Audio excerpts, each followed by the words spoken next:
ನೆಮ್ಮದಿಯ ಜೀವನಕ್ಕಾಗಿ ಸರಳ ವಾಸ್ತು ಸಲಹೆಗಳು. ಉಪ್ಪಿನ ಬಳಕೆ. ಉಪ್ಪು ನೆಗೆಟಿವ್ ಎನರ್ಜಿಯನ್ನು ಹೀರಿಕೊಳ್ಳುತ್ತದೆ. ಹೀಗಾಗಿ ಮನೆಯ ಮೂಲೆಗಳಲ್ಲಿ ಚಿಕ್ಕ ಬೌಲ್ನಲ್ಲಿ ಉಪ್ಪು ಹಾಕಿಡಬೇಕು. ಕಿರುಗಂಟಿಗೆ ಆದ್ಯತೆ. ಮನೆಯಲ್ಲಿ ಕಿರುಗಂಟಿಗಳನ್ನು ಅಲ್ಲಲ್ಲಿ ತೂಗು ಹಾಕಿ, ಅದರಲ್ಲೂ ದೇವರ ಕೋಣೆಯ ಬಾಗಿಲಿಗೆ ಹಾಕಿದರೆ ಉತ್ತಮ. ಇದರ ನಾದದಿಂದ ನೆಗೆಟಿವ್ ಎನರ್ಜಿ ಮನೆಯಿಂದ ಹೊರಗೆ ಹೋಗುತ್ತದೆ. ದೀಪ ಹಚ್ಚಿ. ಮನೆಯಲ್ಲಿ ಬೆಳಿಗ್ಗೆ ಮತ್ತು ಸಾಯಂಕಾಲ ದೀಪ, ಹಣತೆ ಮತ್ತು ಅಗರಬತ್ತಿ ಹಚ್ಚಬೇಕು.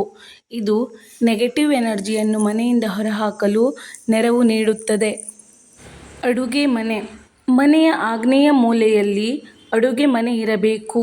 ಒಂದು ವೇಳೆ ಸಾಧ್ಯವಾಗದಿದ್ದರೆ ವಾಯುವ್ಯ ಭಾಗವನ್ನು ಆರಿಸಿಕೊಳ್ಳಬಹುದು. ಆದರೆ ಸ್ಟವ್ ಮಾತ್ರ ಆಗ್ನೇಯ ದಿಕ್ಕಿನಲ್ಲಿರಬೇಕು. ನಿಂಬೆಯ ಶಕ್ತಿ. ನಿಂಬೆಹಣ್ಣಿಗೆ ನೆಗೆಟಿವ್ ಎನರ್ಜಿಯನ್ನು ತೆಗೆದುಹಾಕುವ ಶಕ್ತಿ ಇದೆ. ಹೀಗಾಗಿ ಯಾವಾಗಲೂ ಮನೆಯಲ್ಲಿ 1 ಗ್ಲಾಸ್ ನೀರಿನಲ್ಲಿ ನಿಂಬೆಯನ್ನು ಹಾಕಿಟ್ಟು ಪ್ರತಿ ಶನಿವಾರ ಅದನ್ನು ಬದಲಾಯಿಸಿ. ಔಷಧಿ ಸಾಮಗ್ರಿ. ಅಡುಗೆ ಮನೆಯಲ್ಲಿ ಔಷಧಗಳನ್ನು ಇಡಲೇಬಾರದು. ಯಾಕೆಂದರೆ ಔಷಧ ಕೂಡ ಕೆಟ್ಟ ದೃಷ್ಟಿಯ ಸಂಕೇತ. ಹೀಗಾಗಿ ಆರೋಗ್ಯಕರ ಜೀವನಕ್ಕೆ ಅಡುಗೆ ಮನೆಯಲ್ಲಿ ಇವುಗಳನ್ನು ಇಡಲೇಬಾರದು. Name plate.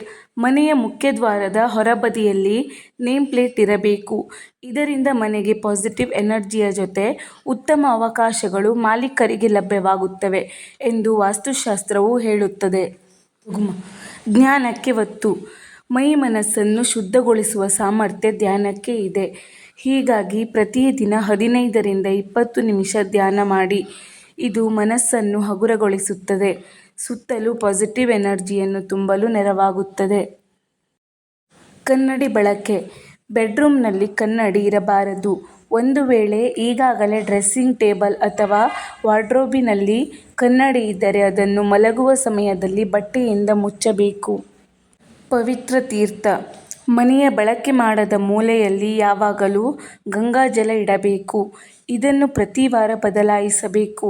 ಇದು ಪಾಸಿಟಿವ್ ಎನರ್ಜಿ ಮನೆಯಲ್ಲಿ ತುಂಬಲು ಸಹಾಯ ಮಾಡುತ್ತದೆ. ಸ್ವಸ್ತಿಕ್ ಇರಲಿ. ಸ್ವಸ್ತಿಕ್ ಚಿಹ್ನೆಯು ಸಂಪತ್ತು ಮತ್ತು ಶ್ರೇಯಸ್ಸಿನ ಸಂಕೇತ. ಆದ್ದರಿಂದ ಮನೆಯಲ್ಲಿ ಸ್ವಸ್ತಿಕ್ ಚಿಹ್ನೆಯನ್ನು ಇಟ್ಟು ಕೊಳ್ಳುವುದು ಶ್ರೇಯಸ್ಕರ. ಯಾವಾಗಲೂ ಮನೆಯ ಹೊರಬಾಗಿಲ ಹೊರಗಡೆ ಇದನ್ನು ಅಳವಡಿಸಿ. ಒಮ್ಮೊಮ್ಮೆ ನಮಗೆ ಗೊತ್ತಿಲ್ಲದೆಯೋ ಅಥವಾ ಅನಿವಾರ್ಯ ಕಾರಣಗಳಿಂದ ಬಾಡಿಗೆ ಮನೆಯಲ್ಲಿ ವಾಸ್ತು ಸರಿಯಾಗಿರುವುದಿಲ್ಲ. ಹಾಗಾಗಿ ಈ ಪುಟ್ಟ ಬದಲಾವಣೆಗಳನ್ನು ಮನೆಯಲ್ಲಿ ಮಾಡಿ ವಿಶೇಷ ಲಾಭಗಳನ್ನು ಪಡೆಯಿರಿ. ಈ ವಿಡಿಯೋ ನಿಮಗೇನಾದರೂ ಇಷ್ಟ ಆಗಿದ್ದಲ್ಲಿ ದಯವಿಟ್ಟು ಒಂದು ಲೈಕ್ ಮಾಡಿ. ಹಾಗೆ ಸಬ್ಸ್ಕ್ರೈಬ್ ಆಗುವುದನ್ನು ಮರಿಬೇಡಿ. ಹೀಗೆ ಹೆಚ್ಚಿನ ಉಪಯುಕ್ತ ಮಾಹಿತಿಯೊಂದಿಗೆ ಮತ್ತೆ ಭೇಟಿಯಾಗೋಣ. ನಮಸ್ಕಾರ.